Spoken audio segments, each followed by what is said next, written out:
Welcome to the Quiet Warrior Show, where we help top leaders find their pathway to incredible success and a lifetime of happiness. Here is your host, Tom Dutta, the Quiet Warrior. All right, everybody. Tom Dutta, like butter. Welcome to the Quiet Warrior Show. I never get tired of that intro music. What do you think?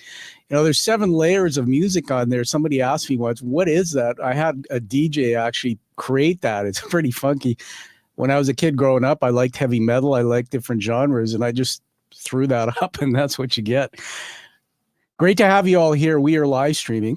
It's the next generation of broadcasting. You know, the word podcast is from the old days, iPod. We're now shows, and we're approaching our 300th hour of interviews. And because of you, I want to say thank you. Today, we're on LinkedIn, Facebook, YouTube, X, formerly Twitter, and Rumble, our newest partner. What that means is that we're live across all those feeds. Now, on some of those feeds, you can put a chat comment or a question, and I'll see that in the studio. We can put it on the screen. You can interact with the guest. Once this is done, it'll stay on that feed. You can watch it right away. We're going to produce it into an international podcast and a YouTube premiere video. How's that for exposure for the guest? He's a great guy. He's in the green room right now. But before we bring him on, I want to tell you a bit about him. But first, I want to make an announcement. So if you think that bringing children together with adults to find peace, to find love in a time of a difficult world like we live in, if you think that's a great idea, then check this out for just a minute.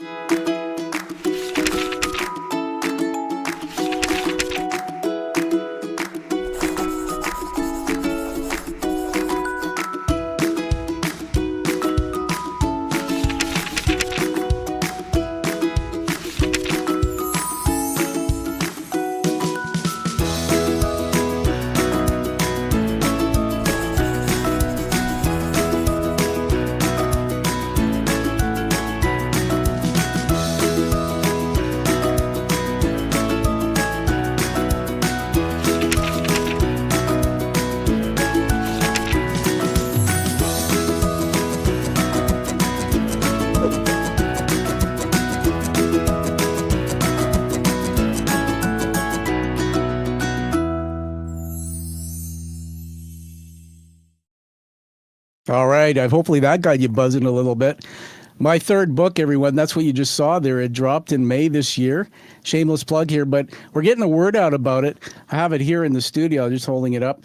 And as an example, you might see it's a coloring book for children. Now, this idea came out of my doctoral degree, which I'm doing right now. And it brings together children and adults in a way where the adults will tell stories, the children will color. It's a very different way of coloring. Excited to announce that we just won the International Impact Awards in the education category for coloring books. You can get it on Amazon, and I hope it brings some joy to the lives of someone you know. Well, now let me tell you about Steven Gaffney. He is in the green room. We'll bring him on in just a moment. He is an esteemed expert in change management, honest communication, and high-performing teams. I'm already curious about this honest communication piece, because that's pretty cool. With Fortune 500 companies like Amazon, Marriott, Allstate Insurance, as well as the U.S. government, military, many of those are just a short list of his clients. His influence is very far-reaching.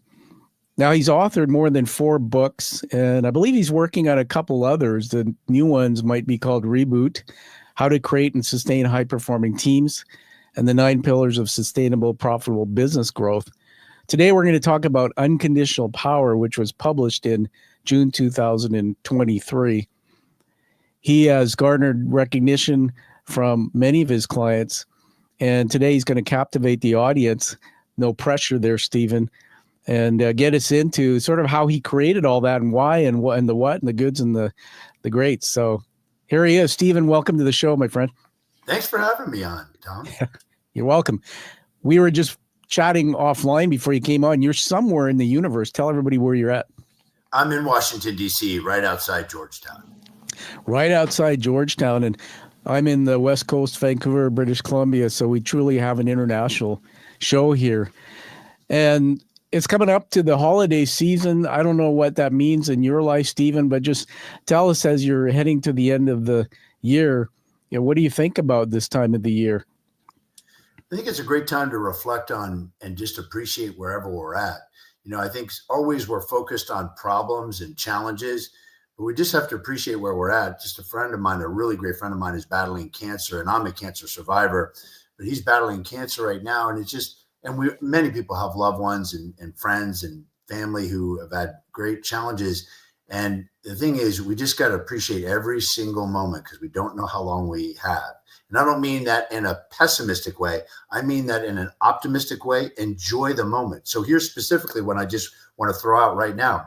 If you're in a job that you don't love, if you're in a relationship that you don't love, if you have friends that are not kind of going with the program and growing with you, it's not to end it, but you got to do something about it. Life is short. Seize the moment. Well, that's just a wonderful, everybody, teaching moment here on the show. Come back and watch that part, living in the moment.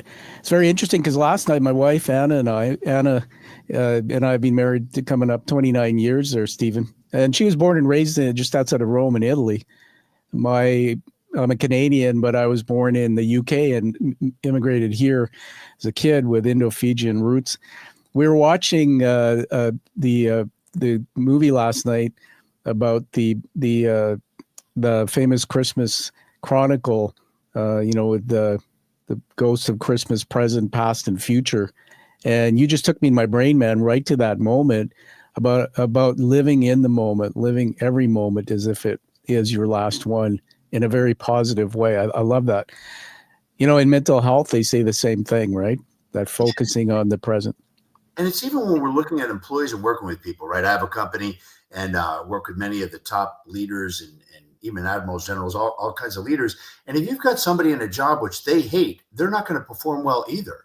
So again, it doesn't work for anyone to be in a situation that they ultimately don't love to do. Now, somebody might say, but I don't love all aspects of it. Well, you don't always have to love everything you do, but you can love why you're doing it, for your family or whatever. But somehow there has to be love and passion related to anything you do. Otherwise, it's a problem. So if we have people in our lives that also are in situations where they don't love, you got to push them, seize the moment, do something now, and it improves everybody's life. Yeah, that's amazing. Seize the moment, do something now. Well, I'll tell you what, we're going to seize the moment and we're going to do something different. I mentioned to you, we're going to take you into Plato's garden. So I'm going to set that up right now and then we'll get going and then we'll explain to everybody what this is. So what would it be like, Stephen, if we were able to have conversations and turn them into stories? And we could immerse the audience deeply into learning more about who Stephen is. Not just talking heads who ask questions and then one tells the answers, but digging deeper into that. What would that be like? So let's take you into Plato's garden. A little bumper music to set that up. Stand by.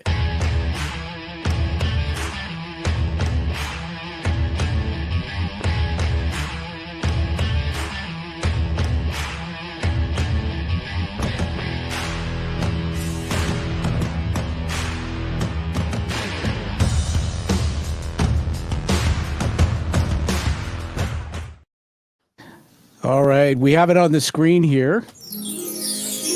Welcome to Plato's Garden, Stephen. Let me just explain this. I am deep into a doctoral degree, and this is where this learning comes from for me. And that is, Plato was an Athenian philosopher during the classical period in ancient Greece. He was the founder of the Platonist school of thought and the academy, from the word academia with a K. Apparently, Stephen, this was the first institution of higher learning in the Western world. And so we're going to get into what we call the influences of context. And so what we mean by that is there's three words I want to throw out there for the audience. And if you're on the video, you can see this on screen, everybody. If not, I'm just going to talk it out with you. Stephen, the first one is macro. So we're going to, as we tell stories, we're going to get into what was happening in the world around Stephen that influenced your public works. And this can go right back to childhood. It's the whole thing. The second is mezzo, what was happening in your industry, or you could say sector, that influenced your public works. And then third, and my favorite, Steven, is micro. What was happening in your personal life that may have influenced your public works? And, you sent me something in writing that I'm going to pull on throughout the conversation. So let's just get into it. And how I'm going to start this is just throwing out a kind of a thought question type thing. And then we're just going to riff on it back and forth. So let me just find my notes that I wrote here. I'm going to call this, the theme is discovering your voice and purpose. So now you did share with me that the early experience you had in life, you were a late talker. And whatever that means, it taught you the value of listening and understanding what was going unsaid. So get into that. Tell us more about that and how it influenced your calling in this area of communication. Well, I really appreciate you bringing this up. So when I was 3.5, I still wasn't speaking correctly. Something was off, and my parents took me to a doctor, and the very first doctor, what I'm about to say is not politically correct, but I'm not going to massage this. I'm just going to say exactly what happened. And the first doctor did a few tests, very few tests, and said, your child's mentally retarded. Now we don't use those words, but back then we did. Yeah. And so my mom was, shared the story, years later as I learned this, but because I was so small, but that she was crying and, just really upset. And she said to my grandmother, who was a teacher and said, what do you think I should do? And my grandmother said, well, get a second opinion. So we got a second opinion. The doctor did more tests and then said, listen, your problem with your child is not mental. It's actually his ears are blocked and out of infection. So those got cleared up. Wow. Then when they got cleared up through operations and whatnot, then I was completely fine. But then the problem is I'm a late talker. So then I had to go into Easter Seal. Some people may be aware of that Yes. organization. And so, and how that impacted me was so I was a late talker, late, bloomer, you might say. And, but here's the interesting thing. What I made up in my mind, because then I would be going to classes, which were easier for me as I was catching up and whatnot, is I made up in my mind that I was stupid. And so what I needed to do was work hard. So I did really well in school, and I worked really hard because I think I had to out hustle people. And I was very fortunate about that. But it's interesting how a conversation when we're little never leaves us until we get help. And so that conversation, even though I graduated like the top of my major in college, and I'm saying this not to brag, but I'm saying I still had that conversation that people don't really know. Yeah. They're not on to me yet. But anyway, so, and then, you just learn and stuff where you got to confront that conversation that you have when you're little, that things change and right. Yeah. And you change. So anyway, that's a little bit about the beginning and how it impacted me. And I get into it more. That's incredible, man. First of all, I've got to honor you for being transparent, or I guess that word vulnerable is overused, but this piece, and, I want to shout out, I don't know, is your mother still with you, or is she? Yeah, my mother and dad are still alive. And they're healthy and everything's fortunate. Yeah. You're a blessed man. My father passed in 2018. My mom's still here. She's a senior now.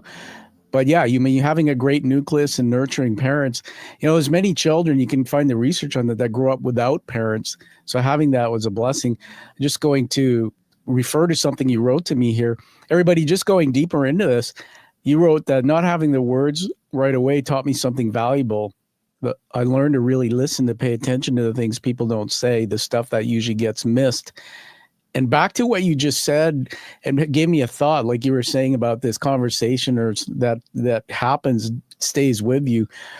I was interviewing a business leader last year on the show, and he used the term chip on my shoulder. And he said, I don't know what it is, Tom.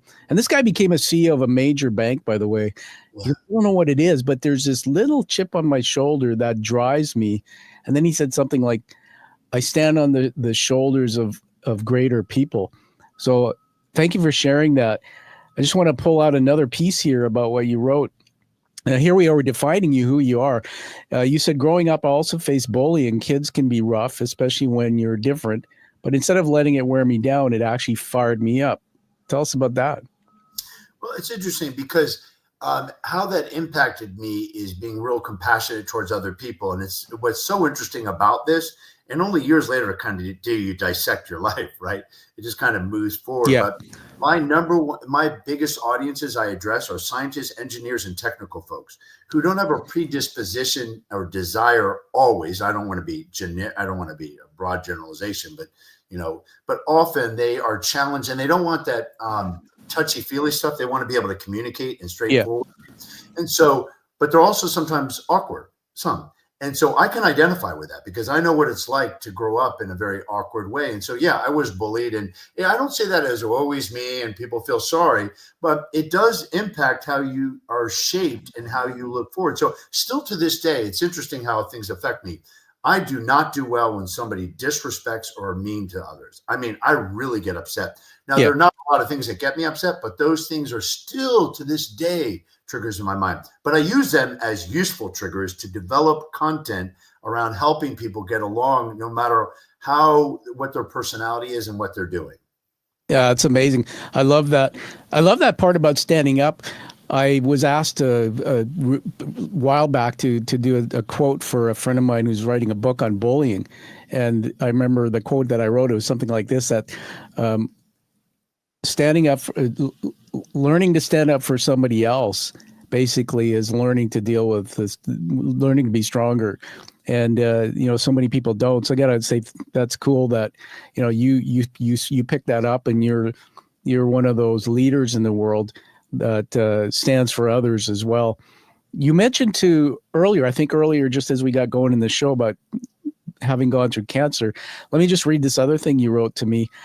You said, later on, cancer came into my life. That was tough. You go through something like that and it strips everything down to what really matters.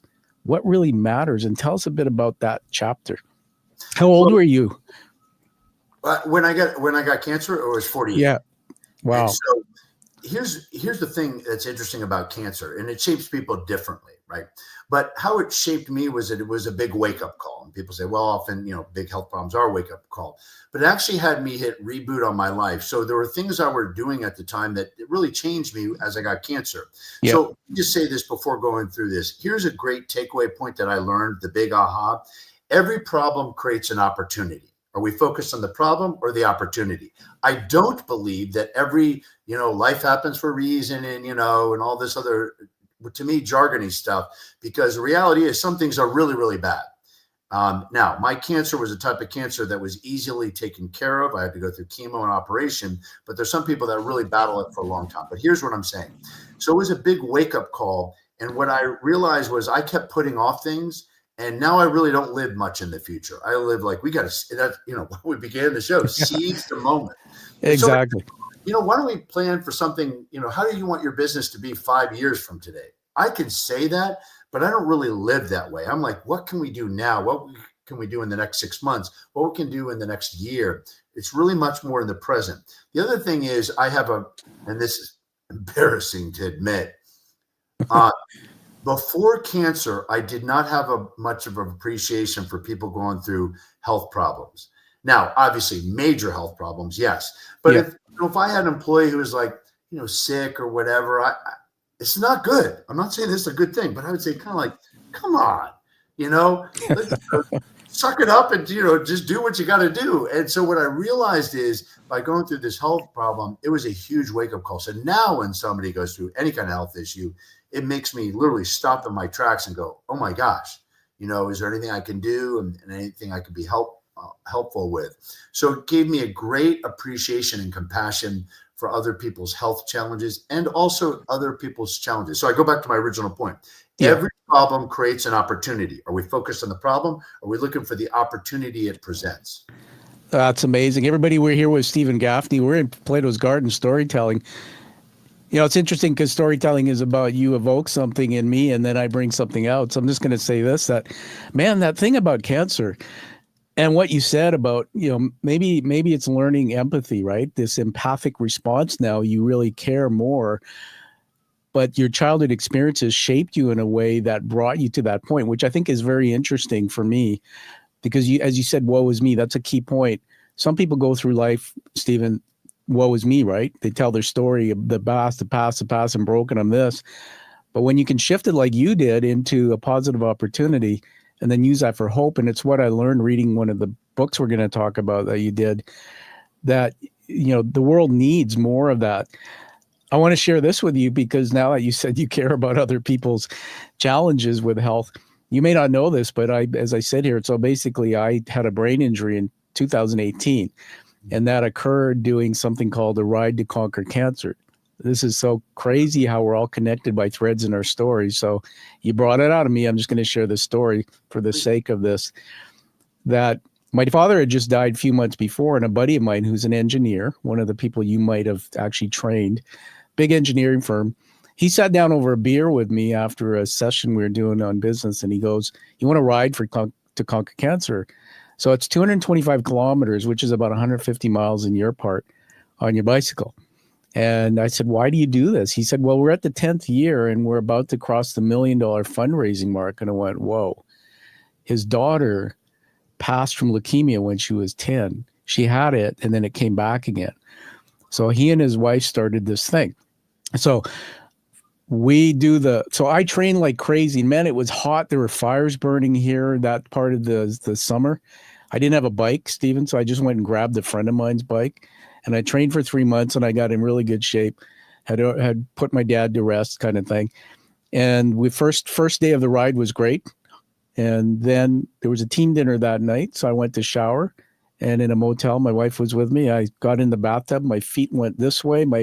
I fell back 185 pounds and followed my head on the tub, blacked out. Basically, I split the tub and couldn't walk, couldn't talk, I basically almost ended myself. 5 years later, here I am. And I still struggle with photophobia, light sensitivity, a little bit of double vision.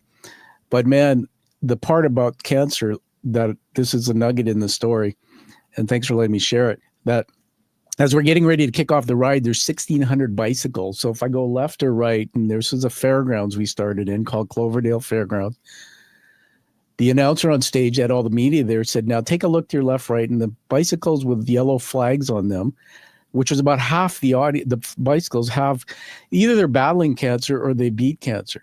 And I went, holy cow.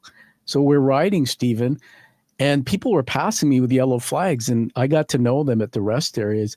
And I heard so many stories. And I remember I told my wife after that I'm never going to complain about life again, simply knowing what the journey was and hearing those stories.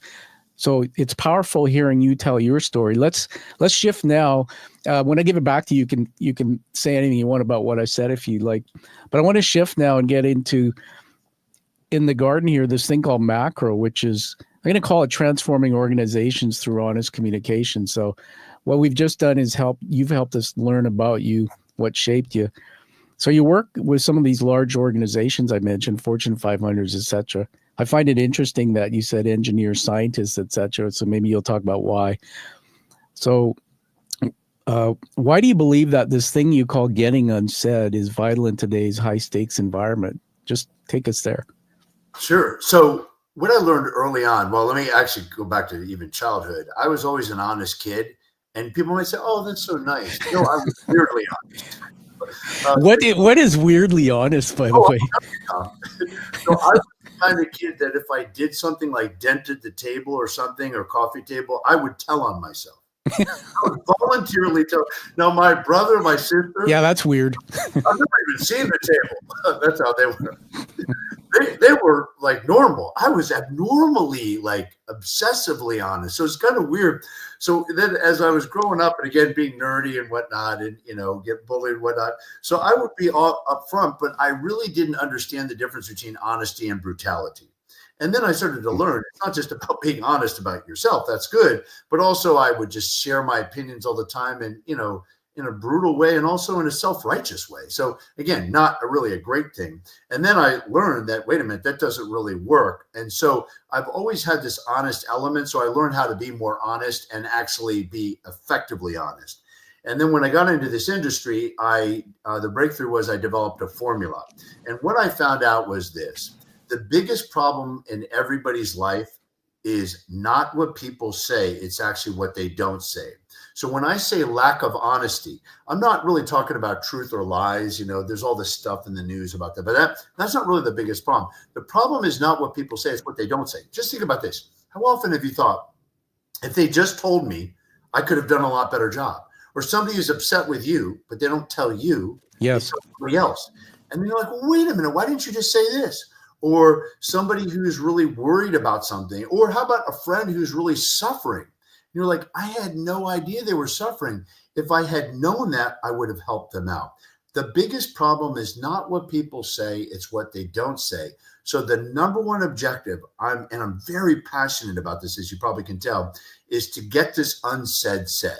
Now, Yeah. I can also address, Tom, and we can go right into it now. When people say, yeah, but I sometimes am upfront and it doesn't go well, I can address that too. Is it okay if I jump right into it? Yeah, and then give us an example of what it might look like if it doesn't go well, and then also you said about brutality. That first thing that came to mind there was a filter. Some people just throw up on other people, and they don't seem to understand there's a filter there. So go ahead. Well, let me talk about the difference between honesty and brutality. I had a lady come up to me in a session before I was beginning. She goes, "I'm glad you're coming here and talking to my company. I mean, I'm honest and people don't like it." I said, "Well, what's an example?" She goes, "Well, when people are a jerk, I just tell them that." And I'm like, "That's not honesty. That's brutality. That's name calling." Yeah. Now, saying that you're hurt or that you're upset and what you want done differently, that gets to the real core of getting the unsaid said. So we're not talking about this top layer where people just feel a license to just say whatever they want and call other people's names and say just derogatory things. We're talking about the real core about what's going on with us. For example, I was just talking to a friend of mine the other day, and he was bothered by another friend of ours. And I said, "Listen, he says, I'm just annoyed and upset." I said, "Well, really what's there is you're hurt. It sounds like, and you're really bothered by that. So why don't you say that?" So anyway, let me give you another example around getting the unsaid said. I had another person in a session of mine who said, "I get the unsaid said, but it doesn't go well." And I said, "Give me an example." She said, "I have a coworker who drops the ball. And so I told him, 'You're dropping the ball.' And he didn't like that and got very upset." And then she went on to say to me, "So you can talk about getting the unsaid said, but it sometimes doesn't go well." And I said to her, "Well, why did you say that?" And she said, "Well, because I care about him. I want this to go really well. I care about what we're up to, and I'm trying to work better together with him." And I said, "Did you say all of that?" And of course, she said no. I'll contend the biggest thing is not what we say, it's what we don't say. Even people, when we say, "Well, I give people just, give them criticism." Well, have you ever met somebody who's just critical, but they never say something positive? And so we all can even get disconnected from somebody who, quote unquote, is being honest and giving us constructive criticism, but they never say anything good. Yeah. So where I'm headed with this is it does come back to getting the unsaid said, fully getting the unsaid said. I think it's wonderful. We're going to ask you to hold up the book in just a second there. I want people to see that book that we're referring to here. What's interesting to me about the unsaid and coming through my career, and by the way, you started your public agency, so you're coaching, training, public speaking, all that. How old were you when you started doing that? Or did you have a career before? Were you in industry, or has it just always been? Great question. I fell into this line of work. Some people come from the academic side. I came from the business side. So here's what I mean by that. At one point, I had a series of businesses, but the biggest one was I was an agent for film and radio commercial directors, mainly though photographers. So I would find them work. The very first seminar I ever did was for photographers about how they could communicate and sell more. So that's where I started. And then I did these seminars on the side. And then eventually my business partner wanted the photography business, the creative business for herself. And then I launched my business accordingly and really got started. And then the big breakthrough was the honest communication. Yeah. So this is very important. And everybody, Steven Gaffney here.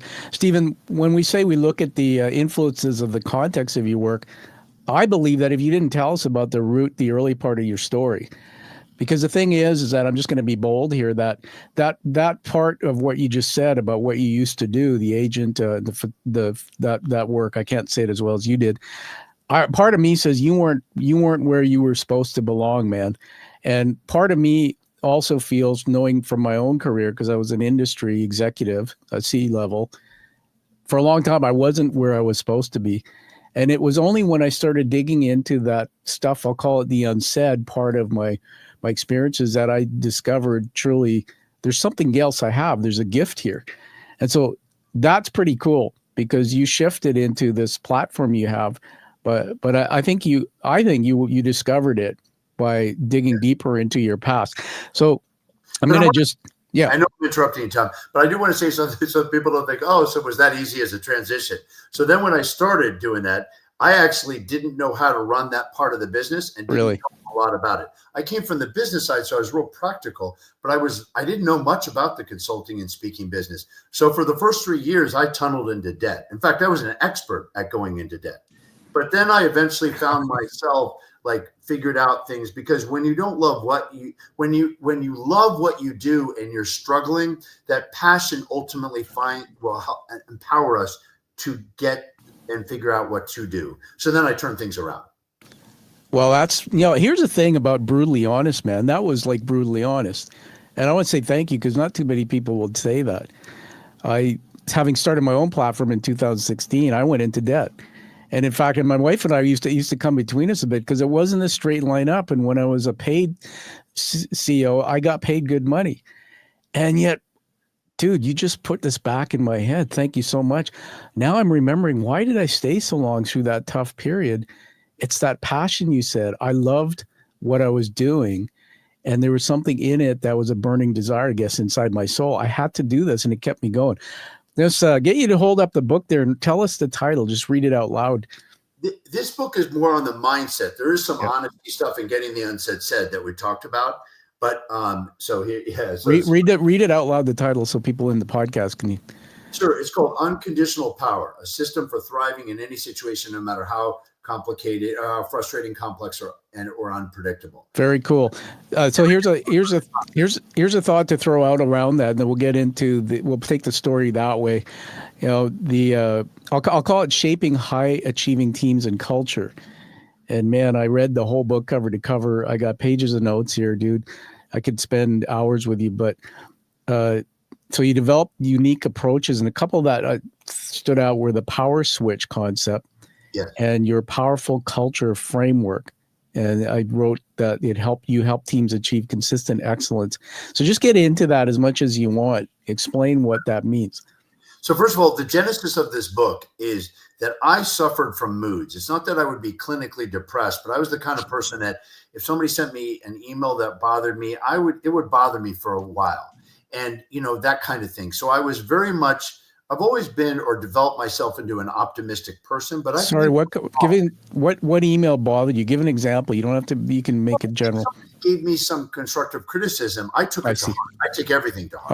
Okay. Because I ultimately believe that if you take it to heart, then you can change things. If you blame other people, it doesn't really help. Okay. And so, just in life, and so things sometimes, just life happens, right? And or something would happen to a friend, and or things that would bother me. And so I ultimately would come back and be optimistic and move forward, but it would take some time. But here's what I found interesting, Tom, is that some people immediately bounce back. For example, my friend Willie Jolly, he's a great motivational speaker. People should look him up. Willie is authentically upbeat and honest almost every moment. Even when things might be knocking him down, he comes right back. He's like super quick. He sounds really jolly. Yeah, he is. And that's his real name. He's a fantastic individual, one of my best friends. That's cool. Here's what I noticed is that some people bounce back very quickly and some a little bit slower, and then some suffer greatly. So I started to study what is it about those people that allow them to bounce back. So I started down this, and that in turn led me to the book Unconditional Power. So here's the main idea of unconditional power. Yeah. Have you ever noticed when you're in a good mood, you're smarter? We're actually smarter. We come up with better ideas. For example, if we're tired and stressed and somebody throws us a business problem or something, difficult, we're like, oh. But if we're feeling good, we're feeling confident, and somebody throws us a problem, we're like, hey, I don't know the answer, but I will figure this out. So I figured out there were 3 overarching moods. One is a powerless mood, which we've all gotten into. Yes. That's the feeling of what difference can I make? I'm only one person here. What do you want me to do? I'm just one person. The second kind of mood is a conditional mood, and that's a conditionally powerful mood. That's when we recognize we have power, but it's conditional on other things. For example, that's when people say, I can get this done, Tom, as long as I have more resources, as long as I have more money, as long as I have better friends, as long as I have more talent around me, as long as there's always a condition. But the desirable mood, and what I realize by all great leaders, they are unconditionally powerful. What I mean by that is they recognize their conditions, but they spend 100% of their time on what they're going to do about it. Hence, unconditionally powerful. They are not run by their conditions. They run the conditions. It's like life throws us things, right? The economy, challenges, politics, whatever it is, trends, market trends. We can focus on that, or we can focus on what we're going to do about it. So great leaders, great achievers spend 100% of their energy, and great teams spend 100% of their energy on what they're going to do about it. They don't discuss, why there's a problem. They don't discuss all this, the problems on the outside. They say, what are we going to do about it? Which I can give you specific examples. And in the book, there's specific strategies about how to get yourself and get other people to be unconditionally powerful so you can be high achievers. Yeah, that's pretty awesome. I wrote a ton of notes here just in the studio here. You'll see, I wanted to mention that the publisher of the book is Rivertown's Books, right? It was published June 2023. And everyone, on the stock ticker you'll see on the screen, there's a website, stevengaffney.com. I'm doing a shout out here to everyone to get the book, read it, and do a review. Post a review for Steven. Goodreads.com, Amazon. I'm announcing now I've written a 5-star review for you, my buddy. So that's going to go up because the more, authors, their work's not known unless somebody posts comments and tells people about it. I wanted just to riff on you on something because, again, you opened me up to this area. Dude, the groundbreaking stuff in your book here. So this almost like this power switch. It's like a switch. You just flip that switch, and this unconditional power, it's almost like a conditioning. It takes me back to something when I had my brain injury. They sent me, because I slipped into depression very quickly because my life just changed. And they sent me to cognitive behavioral therapy. I don't know if you've heard of CBT. Cognition is your thoughts. And I didn't know until then, and you're actually talking to us about that in your own vernacular, that you can change the way your thoughts behave. So there was a model I have in my head here. It's like a triangle. So your brain works like this, right? This is what I know. You have a thought, then you attach an emotion to that, and that then creates a behavior. So when I was going in depression, and by the way, depression, there's different types of depression, but a cycle of depression can happen. But I want to say this for the audience's sake, what I learned, and for you to understand where I'm at. I'm through depression, but depression is 2 or more weeks of sadness without a triggering thought. So your dog dies, you feel sad. Okay, there's a trigger. But if you wake up and for 2 weeks you just feel sad all the time and you can't find positive, that's signs of depression, everyone. So get a checkup from the neck up. But Steven, what I started realizing is that if I can shift and have positive thought versus a negative thought, that's the only way my brain then, because you can't have both at the same time, I believe, my brain could attach a happier emotion and then lead to finding a solution. Just like in business, we talk about innovation and things. So I think that's what comes out of your story of the power switch to me and change shifting moods is actually developing that. You've developed that as a model and a skill, right? So I think that's just fantastic. What about the other model? I can't remember what the power switch. And was there just that one? I thought it was something else. So I can kind of explain it. So there's that 3 moves, and the switch idea is it can happen in an instant, and I can show you. And for example, one of the strategies in the book is called intentional disruption. Okay. And powerful culture is a way to approach this from an entire organization. So to really simplify this for people, okay, so I get these concepts. What does that mean? Yeah. And how can you switch? Human beings answer whatever questions asked. So a great example is, if you ever had somebody complain a lot in your life and they're like, oh, this and all this, and you're like, oh my gosh, and you want to just run, or you want to tell them to just stop complaining, none of that works. But if you do one of the strategies in the book, an intentional disruption, is you just ask them a question which changes the whole direction. There are 3 great questions that, if people master it, can change any conversation and any meeting. The first is, what would you suggest? What would you suggest? A great example of that is somebody says, well, Tom, we don't have any money to be able to do this. And I'm not sure exactly how this is going to get done. And there's all kinds of market trends or whatever. You just say, okay, so what would you suggest? If you say, what would you suggest in a business or personal, it reorients the conversation from a complaining into a solution-oriented conversation. I use this as a facilitator with many teams that are struggling through major stuff. I'm not discounting it. I'm like, okay, so that's so what would you suggest? What do you want? Where would you want to move forward? The second great question is, what would it take for you to agree? What would it take for you to agree? Great example of this is you're sitting in a meeting and two people are going at it. And you're like, oh my gosh, I can't wait to get out of here. You could say, well, wait a minute, because you don't have to be the leader. You could say, oh, this is really interesting what people are sharing. So how do we get agreement here? How do we move forward? Or how about this? You propose something to somebody and they say no. You could say, what would it take for you to say yes? What would it take for us to move forward? That's the second type of question. The third is one of my favorites. Can you live with it? Can you live with it? Yes. I don't know about you, Tom, but I have wasted a lot of time in my life having dumb conversations. And I look back and I go, what was the use of that, right? The U.S. just came through an election, right? And there was all this kind of conversation around stuff. We still only have one vote. But people spent a lot of time talking about things that they have almost no control over. All they have control over is their vote. So whether we're talking about politics or whatever, the bottom line is, can you live with it? And I'm not talking about politics now. I'm talking about life. Is when you're in a conversation and you're arguing over something small, let's just say it's small. I'm not saying politics are small, but I say, an issue like, should we do it this week or next week? And somebody goes, well, I think we should do it this week. Somebody says next week. Well, if we did it next week, could you live with it? Yeah. Could you live with it? Yeah. And so that's a great way to jump out of a conversation in a meeting or our life where we're just wasting stupid time having a dumb conversation that's really not going to move the needle. Can you live with it? So what would you suggest? What would it take for you to agree? And can you live with it? If they take these three questions and that's what they take out of this podcast, it's going to change their life. Because I've had people change their life just from that. And that's just one of the strategies in the book. That's amazing. Hold up the book again there, Steven, so we can show it there. Unconditional Power. Yeah, there it is. Beautiful, beautiful cover. That little picture there, is that it's like a button. What is that? Yeah. What was the idea? That's a switch? Like the power switch or like that's a switch. Yeah. That's very cool. Very clever.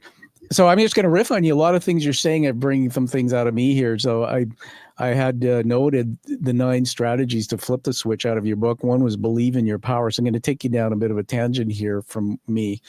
And that is imposter syndrome, or however we define that. It's one. So people ask me, Tom, what's your definition of a leader? And this is my definition. Okay. I teach it. Doesn't mean I'm perfect, because I was one. And then I created the leaders. My definition is a leader.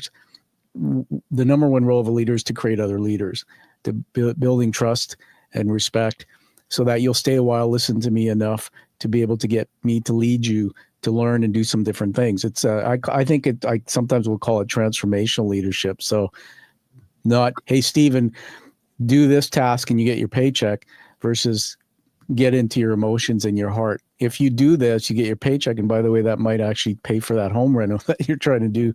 So getting deeper into your emotions. I believe, and I know that the pathway to change is through emotion. That's just the way the brain works. So believing in your power, there's a lot of people out there who are beat up from early parts of their lives. You are an amazing man who told us about your early part, but you actually were one to shift it into turning it as a positive. The stuff you told us.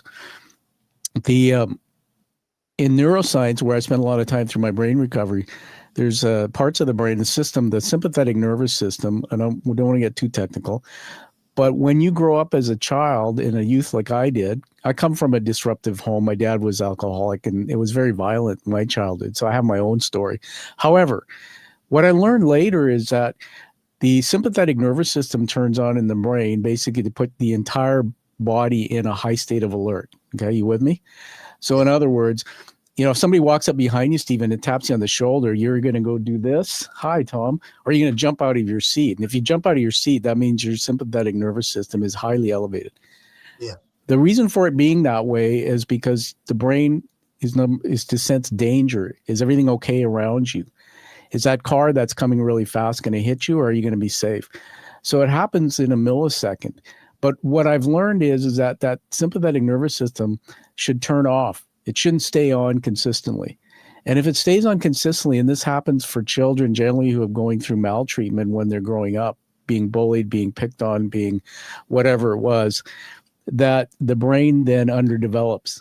And then as we go into relationships, we sometimes will have that heightened state of sensitivity all the time, and we see danger all around us. Let me get to my point.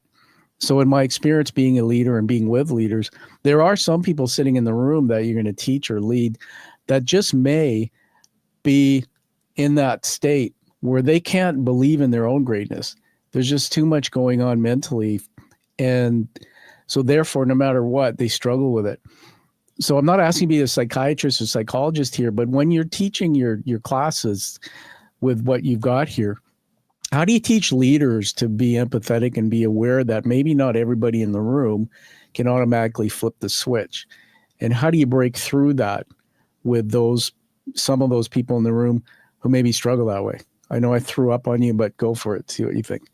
No, I really appreciate this conversation. It's making me think about a lot of different aspects of things. I think one thing is to realize that we're all different. And so one of the biggest problems that kind of get in the way of learning is people who are self-righteous, people who believe that their self is always right. Yes. Because if we think we're right, we won't listen. So I developed an exercise. It's out of another book of mine I wrote about called Just Be Honest. But basically, it's fact opinion. But the bottom line of the exercise is this. I proved in the exercise that we're more likely to be wrong than right on a daily basis. More likely to be wrong than right. It's an exercise I take a group of people through. I've done it for thousands of people. I've done it for huge audiences. It works every time. Yeah. Because here's the problem. Most people get that they could be wrong, but live in a world that they're basically right. But when they go through this exercise and they realize they're more likely to be wrong than right, they go, oh my gosh, I need other people. And so people might think, well, then how could I operate in life if I'm more likely to be wrong than right? And that's because you listen and you make mid-course corrections. They say when we send an astronaut to the moon, I don't know if this is the case, but it does make sense. When we send an astronaut to the moon, 98 or 99% of the time, it's off course. But it makes adjustments. So we make adjustments. But we're not going to make adjustments if we think we're always right. So I think part of the problem... That's a cool metaphor, by the way. I'm visualizing that spaceship course correcting, and it's so true about human behavior. Thank you. Well, and when you think about it in life and in friends, and you make mid-course corrections, but then we've also met people that are oblivious to other people. They don't pay attention to even clues, and they're in their own world. Yeah. Well, they'd be fine if their world is great, but it's not going to help them with dealing with other people's world. So realizing that we may be wrong and we just don't know. So often somebody will call me for advice and they'll say, this person doesn't care about me. I'm like, well, how do you know that? Well, they didn't respond to an email. Well, it could mean they were avoiding you, but who knows? Maybe they never got that email, or maybe they did, but they're not sure of the answer. Whatever it is, the bottom line is we need to engage with people. So often this world is broken down from the fact that everybody believes they're right, but we're all more likely to be wrong than right. And actually, that's a much better world. We all need each other. So the ability to listen has a lot to do with willingness to realize how often we may be wrong than right. And to me, it's exciting. If I'm right all the time, I might be, that's really great. But actually, it's pretty boring. If we're all right, then it's like we got all the answers. No, I think it's amazing, all the stuff out there that I never thought about that. Oh, that's a really interesting point, right? Yeah. We're all growing in life. So I think the position of coming from that we're more likely to be wrong than right is a game changer, and it's critical to great leadership. Yeah, well, there's so much you said there, man. The part I really liked about that model was there was some...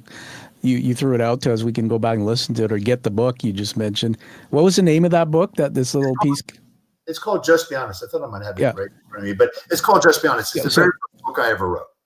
Yeah, everyone, Steven's written multiple books, but Just Be Honest. I mean, what a powerful book.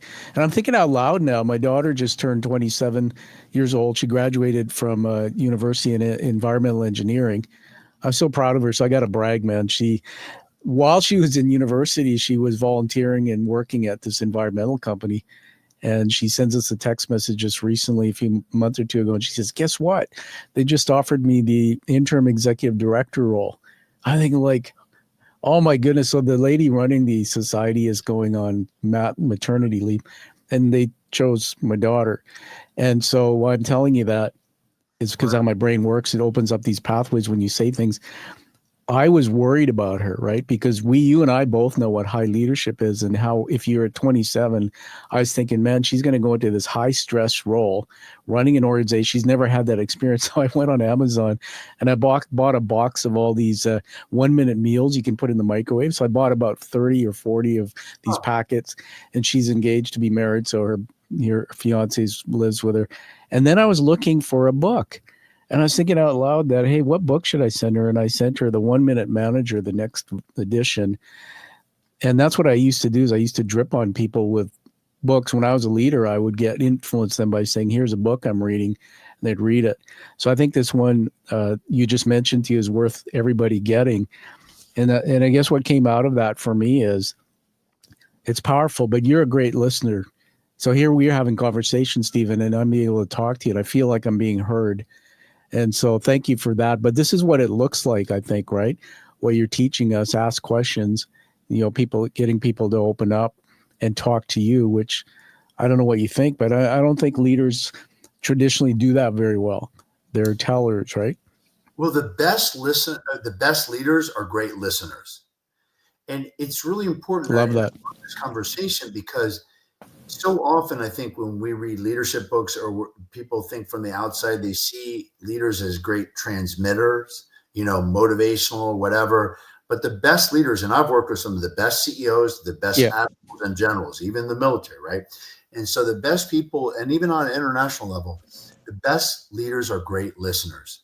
In fact, something else interesting, they ask more questions than they do spending time talking. That's the best ones. See, that's very cool. And it would be cool to teach my daughter, young leaders, like give them a list, or get them to have a list of all the questions you might answer. I actually, thinking back now that you said that, man, that in my career through my leadership, 30 years, I probably have a list of 10 questions that I just cycle through, just are there, and then they're natural for me, that open up those conversations and help me learn more. The one thing you said about the military also gets my attention. My father was a commanding officer in the Canadian forces, also the British forces. Okay. So like many Americans, I think American children, and I did, we grow up being raised by military dads. So this whole thing about command and control through my career, Steven, I had a lot of bosses that were like command and control, not good, and created fear and didn't ask questions. So just take a tangent on that one. How do you, when you go in, and if somebody says my boss is arrogant, he doesn't listen, he thinks he knows it all. How do you, if you were one-on-one with a leader like that, and that's their traits, what might you say to them or help them to coach them through it? Well, what I would say to that leader, what would I say to that person who's working? To the leader, let's just say that you are now coaching one-to-one that person. How would you break or help them break through that? So the first thing is to kind of go at it like being curious. So why are they that way? And so one of the reasons why I've learned that some leaders go into transmit mode is, interesting enough, it's the imposter syndrome. They feel like they need to show people how much they know. Wow. It's fascinating. I've learned the leaders are the most comfortable in their skin. First, are very vulnerable, but they spend more time asking questions. They're fine. They're very much, and they don't use a lot of jargon. You ever met somebody who uses a lot of jargon? Oh yeah. Yeah, it's just, well, why? So if somebody's like that, I'm very curious as to what's running them. Why are they doing this? This is cool.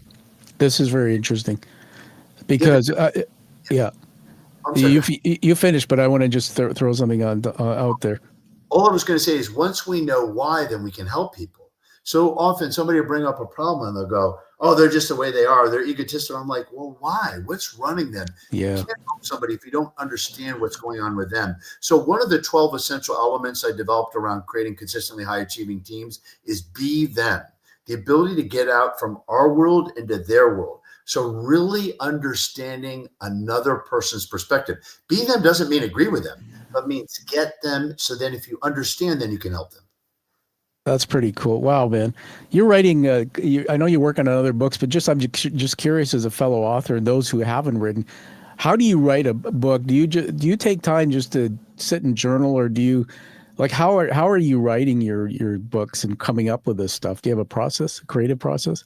It, it's been all over the place, Yeah. but I think the thing that's unifying with all of it is nothing becomes a book until I've taught it. So I'm very confident. So instead of creating something out of my head, writing about it, and then lecturing about it, it's the opposite. I have a thought, I start working with it, I start seeing the results, and then I back into the book. So the book Unconditional Power, this was written after I was teaching it and I knew these concepts worked out well. So my process is, first teaching it and then backing into a book. How to get the book, that's been a lot of different things. Yeah. I've worked with writers who have helped me. I've written some parts and then orally dictated things. It's just done different things, or written the whole thing. I've done many, many different ways of getting the book done, but they all come from after I've taught it.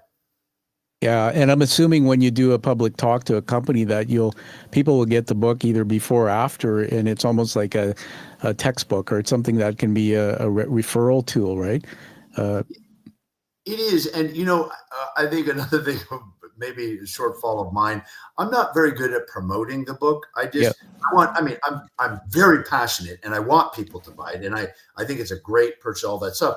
But I'm not one of those speakers, even when I'm speaking in front of a large audience, that are pushing the book. I'm going to teach the concepts, and if they like it, they buy it. And the reason why I say this is because I don't think that people like to have things pushed on them, but they do want to know about it. And then they want to be treated like an adult to make a great decision. But they have to know that the opportunity exists in order to seize that opportunity. Yeah. That again, that's your brutal honesty, man. There you are. It's not self-deprecating either. It's a compliment. There you're being honest. I don't promote. I'm just going to throw out something to challenge that thinking for you. That I used to think the same way, and a lot of that pressure came from people. I used to get poked at. Well, you're an author. You think you're so great, whatever. It's like no. So then I get into the world of education, and you probably know some of this, but for the audience, if I was to ask what percentage of information you learn when you're standing and hearing, say, somebody like a Steven on stage talking to you for an hour, what percentage do you retain 2 weeks later? It's less than 5%. And then we get into, so what I learned is there's visual, we all have a learning style, visual learners, auditory, and kinesthetic, the art of movement, physical. So by giving a book to someone, by getting Steven's book, if you hear him teach, then you go back, and how do you get that up to about 90%? You refer to notes, you read back. And that's one of the things I like about your body of work, man, is you've created these books, which actually have models and tools in it. So I want to say thank you. And again, 5-star review I'm posting for you after this interview on your book. As we're getting towards the last part of the journey, let me just check in with you. We've been in Plato's Garden now for almost an hour, and we started learning about what shaped you in your childhood and the adversity that you overcame. And we magically saw how you created this public agency or platform, which it wasn't something you intended to do. You came from industry and leadership into teaching, which I think is fantastic. So everybody, wouldn't you say to the audience, wouldn't you think this, that we kind of know a lot more about what's driven Steven, what's powerfully behind his work? I think so. I have the 9 strategies to flip the power switch, and there was another one on the sheet here from your book that just came to mind, and it says number 7, control your input, manage external influences that affect mood. And that's what I got out of the last conversation that you just had with us, is that a big part of leadership is managing that stuff around us. So pretty incredible. I have a word here you said, I want to get you to clarify. Transmit mode. Just to find that, I think I know what you meant, but what does that mean again? People do all the talking. You've ever been around or gone to a dinner party or something, and somebody's going blah, blah, blah, blah, blah, blah, blah. Throwing up. Ask you a question. It's not that. What I find interesting is sometimes they're afraid. They don't want to be an imposition or whatever, but sometimes they're just talking. So, and sometimes, in fairness, people are talking because they need a friendly ear. So I'll share something else that's really fascinating. Some of my clients, I get on a coaching call and they just talk, but it isn't like blah, blah, blah. They just need to unload in a safe environment. Because when you think about it, CEOs, admirals, and generals, and really a lot of leaders, who can you vent and actually can be objective and give you wisdom, or hopefully wisdom, right? Well, it's not going to be your boss if you report to somebody or the board of directors, because they could take advantage of it. So it's hard to be vulnerable there. You don't want to be, you're not going to load to a peer because they could take advantage of that, right? Especially if you're in a competitive position, or possibly. And you're not going to load to your employees because that's not really great either. For example, have you ever had somebody complain to you, a boss complain to you about other people on their level? It's very unnerving. It's like two parents arguing. It can be very unnerving to a child. So the reason why I say this is what I end up doing through coaching and being an advisor is first really listening. So there is an element of somebody talking because they need to kind of unload. But that's not what I'm talking about when I mean great leaders are in transmit mode. Yeah. Excuse me. Poor leaders are in transmit mode. What I mean there is then when they're in front of people, or they're always talking at people and not listening. The great leaders spend a lot more time listening than they do talking. Because as Larry King once said, he's a famous interviewer, he said he never learned anything when he was talking. Never. That's true. We don't learn anything. Like, I really appreciate about you sharing about your brain injury in the bathtub. It immediately makes me think about, oh my gosh, I got to make sure that other people have a safe environment. I mean, even little things can, something can happen. And a lot of things that you've also shared, and so we learn as we're listening. Yes, that's powerful. In the work I'm doing, I mentioned the doctoral degree. It's through a London university. I'm in Canada, right? So it's a bit of a virtual thing. I have to go to England to actually get my graduation next year. And I found out, Steven, that the university downtown campus is 7 miles from where I was born, and I've never been to England. So it's like it's coming full circle. Sometimes I think about how did we get to where we are in our life in this moment and those fortuitous intersections. When I hear your story, what I thought about was identity, and I'm studying identity, masks and identity. And so there's this thing I've coming up in my research. Tell me what you think. But the more I know about your story, the more I know about myself. It's because I don't stop to think about my thoughts. It's critical thinking we're doing in Plato's Garden. But when you say something, I'm listening deeply and I'm thinking about your thoughts. And my brain then is going looking for familiar things buried deep inside me that have never maybe surfaced. And then I'm now learning more about myself. What do you think about that? It is. Like, I'll give you an example specifically in this interview. When you're saying about tapping the shoulder and like on high alert. Yeah. When I was a little kid, I went through a series of operations. We talked about the ears, but also my eyes were somewhat messed up. And the bottom line is things got fixed. I had strabismus or something. I forget, I'm butchering the name, but the bottom line is I had a couple operations. But what's interesting is if somebody goes like this, I flinch. Still to this day. And I hadn't thought about that. Interesting. Think about stuff that I think I'm beyond, but still is so innate and built in us. So I hadn't really thought about that. That's really, really interesting. And it gets me thinking, what are we unconsciously triggered by that upon reflection, we need to be aware of that? Because it's one thing about being flinching, but it's another thing when we just go in react mode. It's interesting. Proactively. So it got me thinking just out of this conversation. You know what, Steven, would be cool. I don't know. I've never seen you speak, but I'm going to make it a point of finding my way to see you one day speak. Maybe my dream would be we both stand on a stage talking to an audience together. Who knows? But it's funny because I had a guy, it was about 5 years ago, I used to run peer groups of C-level people would come together and I would be their chair. We brought this guy in from the military. He was actually a sniper. Crazy. Yeah. And his name was Sean Bacon. I can say that openly because he's public about his work. But there used to be a saying, everybody loves bacon, which is kind of bizarre. But he got up on stage and he started talking to us, and he would do this like every 2 or 3 minutes. And everybody's kind of freaking out. So what he did was he used that in building trust with people. He said, I just want to tell you what's going on. He said, that's PTSD. He said, I can't sit, I can't be in a room without doing that. And the whole room just, armor came off everybody. And I was just thinking out loud, if it's an idea to play with, what you just told me about that thing where you flinch.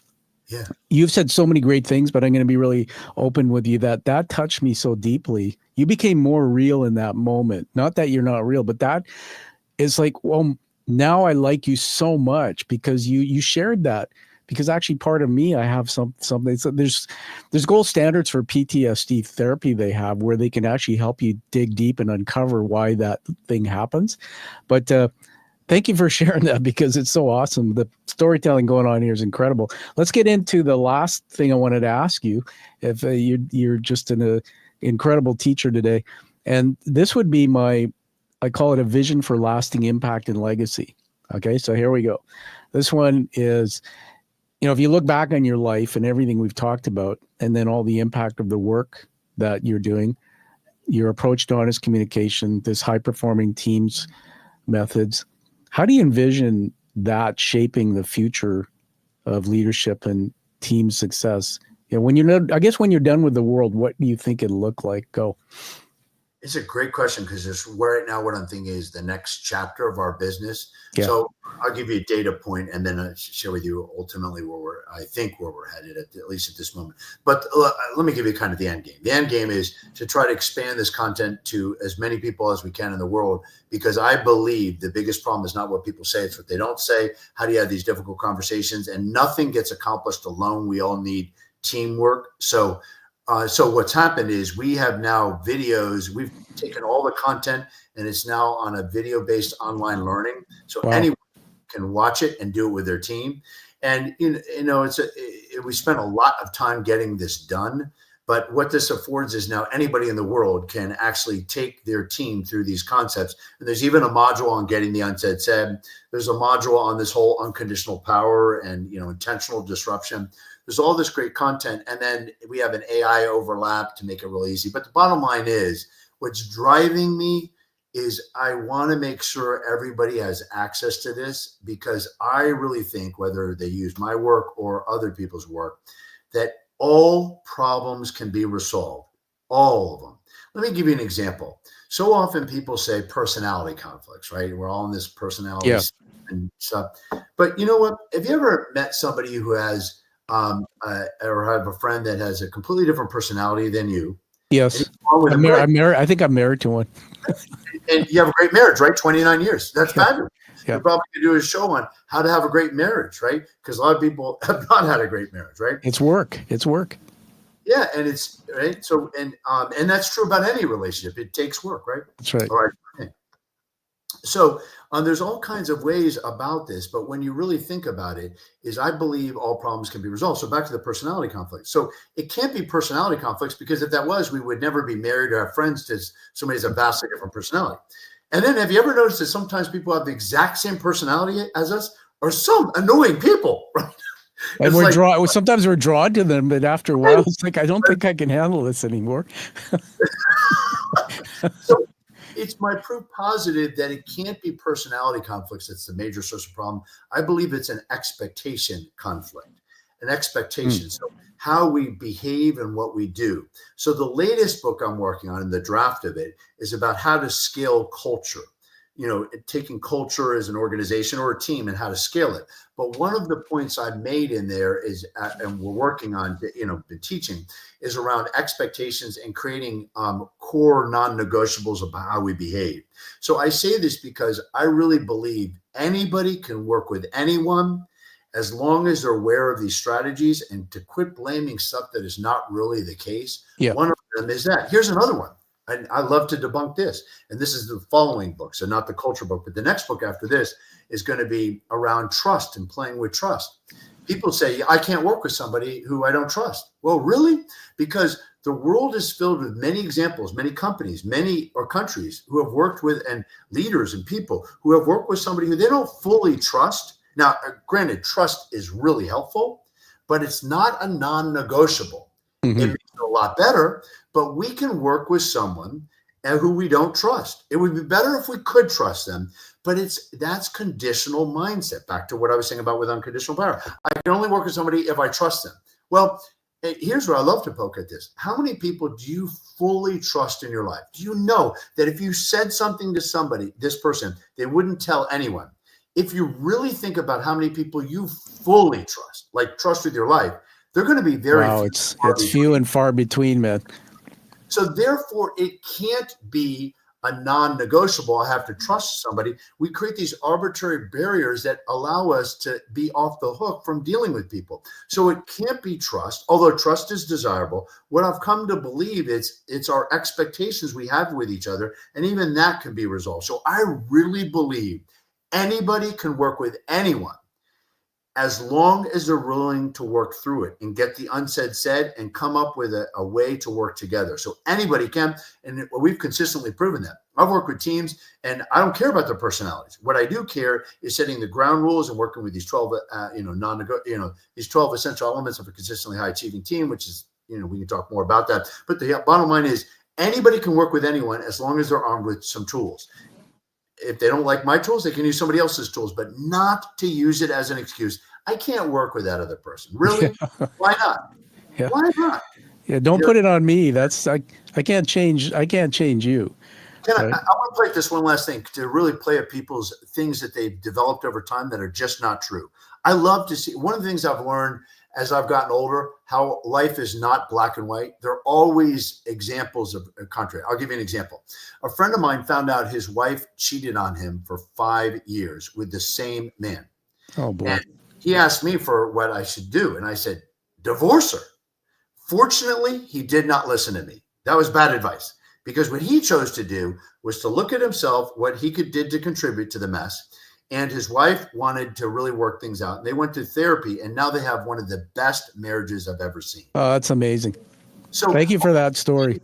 Yeah, so I say this because I'm so passionate about when people say, oh, they create these conditions that are just not true. You can work with anyone if you really want it to work. Oh, that story, by the way, you just told about that couple is a blessing. So thank you.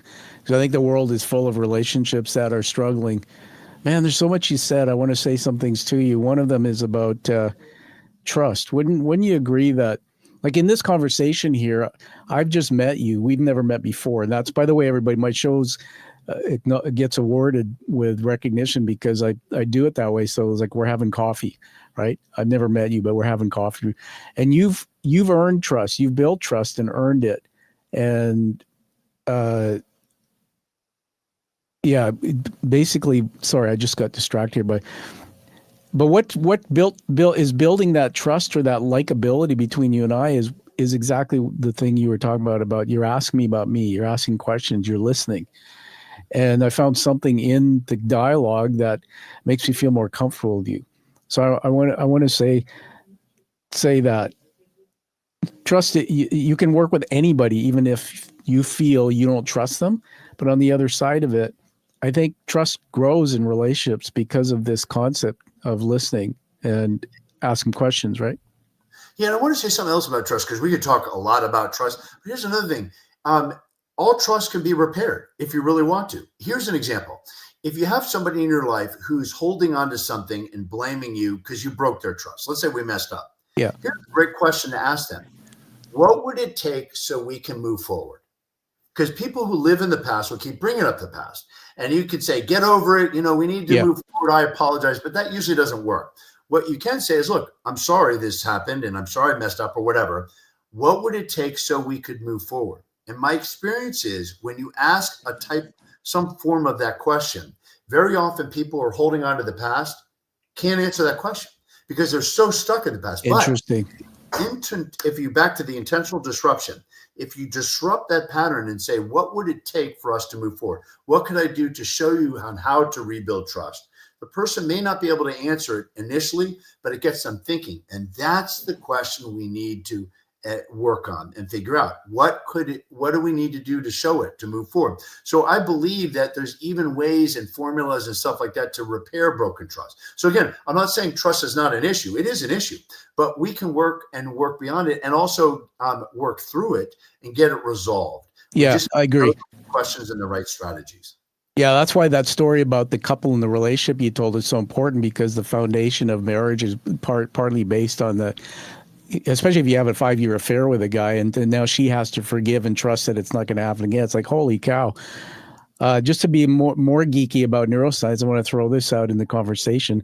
There's a fellow I interviewed recently, Dr. Paul Zak. He's with Claremont University, one of your American universities, and he's the most published scientist for papers on on the chemical in the brain called oxytocin. Well, he calls it the love chemical. So I'm just throwing this out because of this concept of trust that, and he's found a way to measure it, that when we're having conversations and my brain feels that there's something about you that I have in common, there's something about you that I like, all of a sudden oxytocin is released in the brain. Oxytocin actually creates that feeling of love. I like you. I think I trust you. I think I'll stay a while.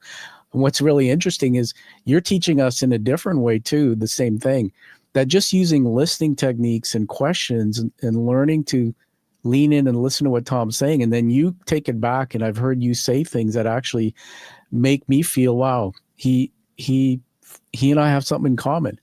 When we hack the brain, Steven, what Paul Zak taught me, we can actually, as leaders, hack the brain in the first few minutes of a conversation to flood the other person's brain with oxytocin.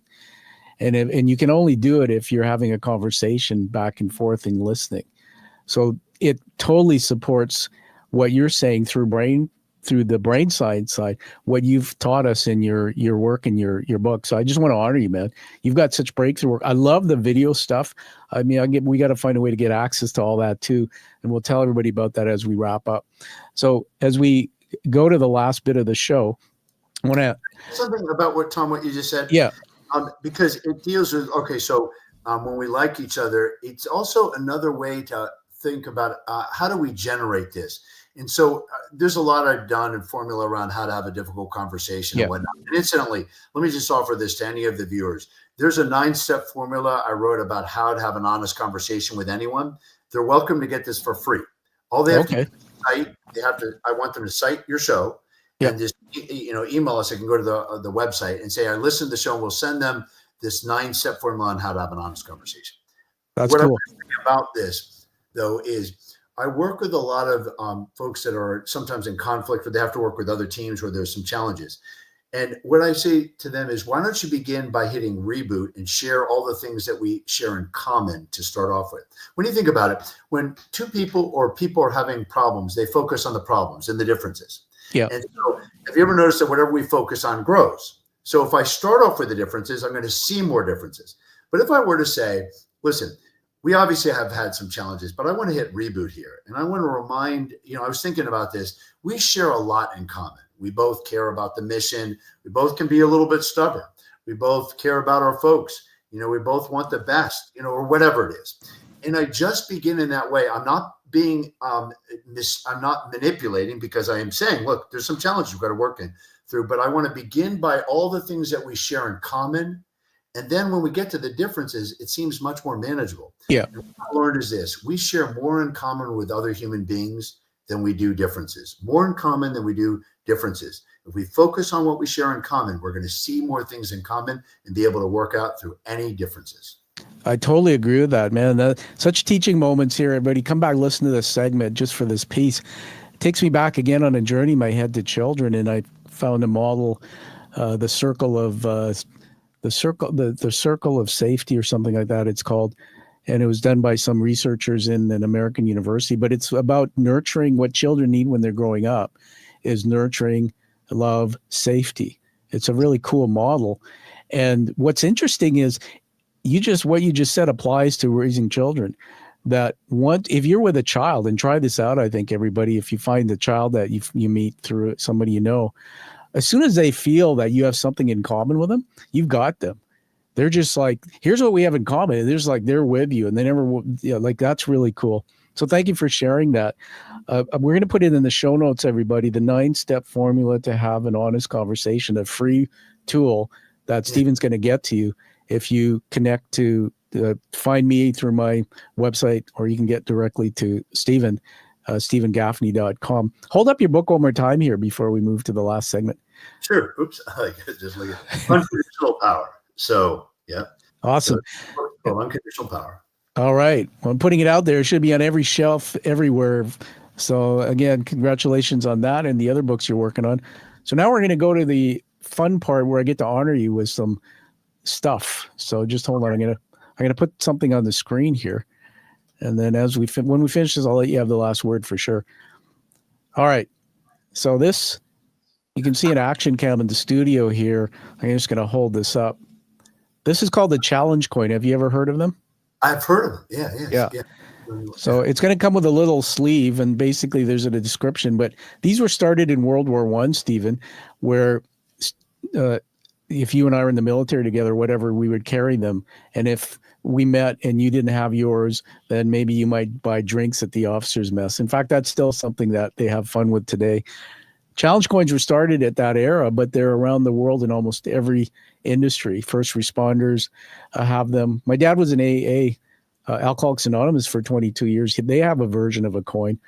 When I started the show, I wanted to have an award to give to the 1% of people in the world, and that's who I think you are. I vet hard. I don't let people on the show. But I want you to come and park your ego at the door, share everything, including the challenges that shaped you, which you've done an amazing job. But then do you take that and create something to serve the world, which you do, which is amazing. So the front of this, these are handcrafted and painted, is the emblem of the show. The back is the intricate detail of what's called the hero's journey narrative by Joseph Campbell's work, which is all about story, narrative, and story. And so you're going to get this. And I just want to welcome you to the Quiet Warrior community. Congratulations, Stephen. Thank you. I love that. I do a lot of work with the military, so I'm familiar with the challenge coins. I think that's great. Now you have one, and there's maybe 40 a year that go up for my show. So we have almost 300 Quiet Warriors in circulation around the globe. But for life, we're connected now, and I'm here to serve you and your platform, whatever you need. And I want to say thanks and keep doing what you're doing. The last thing is 4 words. I wrote these down on my paper here. They're not scripted. Leadership words I'll attach to this interview as a legacy that just came out of me listening to you. 1 is integrity, and in brackets I put honest. 2 is resilient.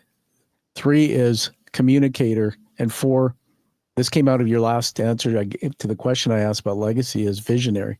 You're a visionary, man. You're already thinking ahead. And so let's give it back to you for the last word. Anything you want to say to anybody listening right now about anything at all? It's up to you. Thank you. So thanks for having me on your show. I love this conversation, and specifically because it is a conversation, right? And so we've touched on a lot of great stuff. So here's what I'll leave people with is, first, as we've talked about, you can work with anyone. And so don't let yourself off with an excuse. Second, related to this is whenever we say I've tried everything, it's just not true. Yeah. I often say this in sessions when somebody goes, well, I've tried everything. I'm like, you know what? You can take the toughest problem you have in your life and you can Google it or chat GPT it. And you got to figure somebody out there has walked exactly in our shoes and figured out an answer. Yeah. Somebody out there has figured out an answer. So when you really think about it, don't let yourself off the excuse. There are answers and solutions out there, many of which we've talked about, but there's many more, gazillions more that we haven't even thought about. And the third thing I want to leave people with is around appreciation. Hey, Stephen, I apologize for whatever reason in the studio that we had a third-party phone go off.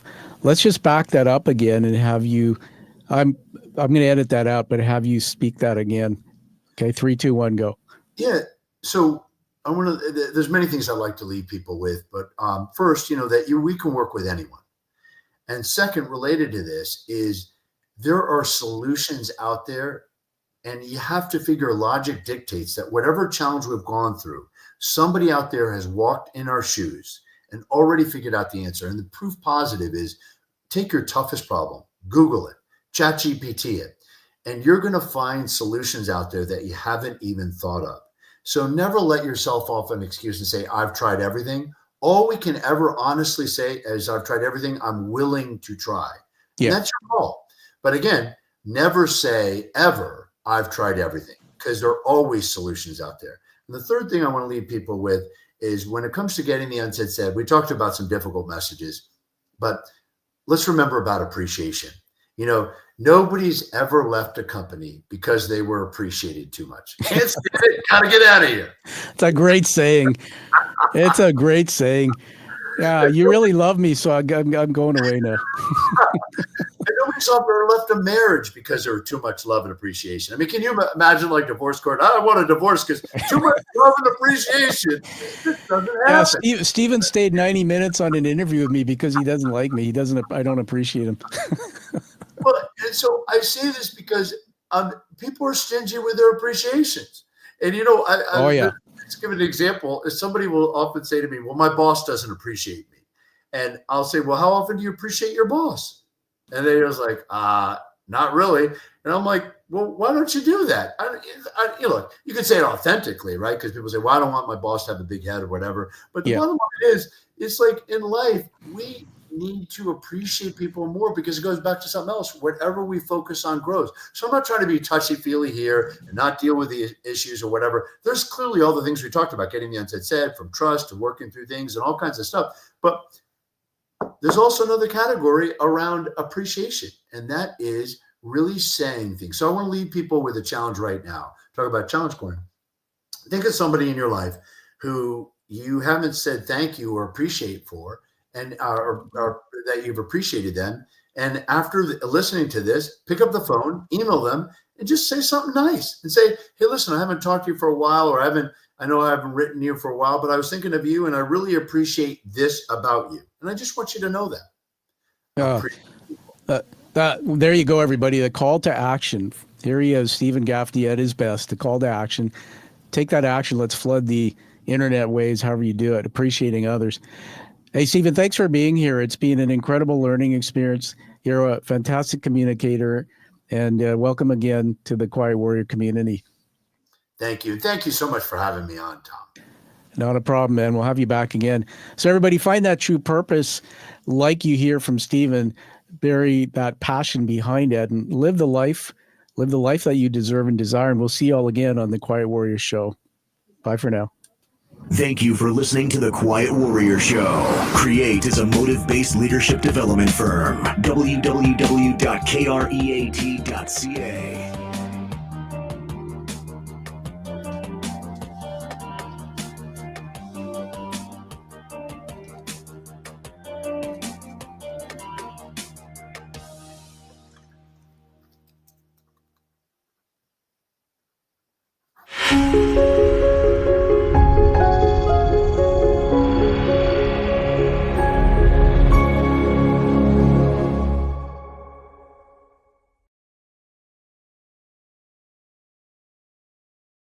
Okay, so stand by. We're still live. I'm going to take us offline here.